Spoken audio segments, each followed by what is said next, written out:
rejoicing in the light of God and in the shadow of AIDS victims. Pastor David North preaches that commemoration should not be sorrowful because the dead are not really gone. You're still here. All the beauty and the wonder that you as an individual were is still here. It's still alive. The Metropolitan Community Church serves gay, lesbian, bisexual, and transgender people. This one in Washington was founded in 1970. North was a Baptist minister when he tested HIV positive in 1991. He was kicked out of his church, and his wife refused to let him see his children because he's gay. I lost everything.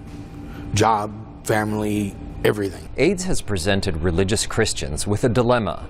Should people with HIV be condemned for the behavior that may have caused them to get the virus, or should they be helped in the name of compassion?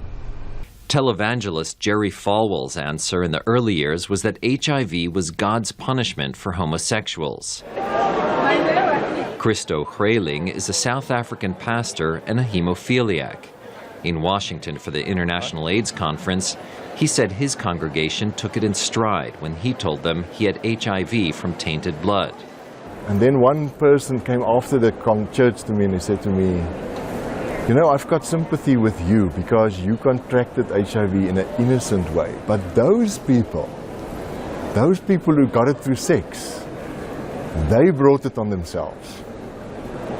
And that's for me where the penny dropped, that as people of faith, or as church leaders, we cannot work with the concept of those and us. Hreiling helped found an African organization for religious leaders with HIV that now has 7,000 members. And as HIV director at the evangelical aid group World Vision, he trains religious leaders to fight discrimination and to hand out condoms. God's will is that we live our lives according to His will, to be abstinent, to be faithful in our relationships. But we realize that not everyone might be able to make those choices.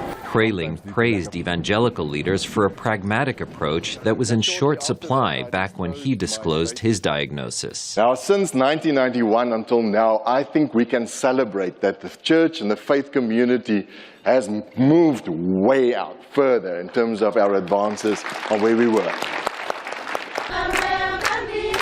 Their prodding led one evangelical Christian, former President George W. Bush, to start an AIDS initiative that's credited with saving many lives. I remember the day we met like it was yesterday. Reverend North's life has also changed. His family now accepts him, his HIV has been suppressed, and he has a gay-friendly place to serve God. The days go by and life goes on, rain or shine. Jerome Sokolowski, VOA News, Washington. You flow through my mind.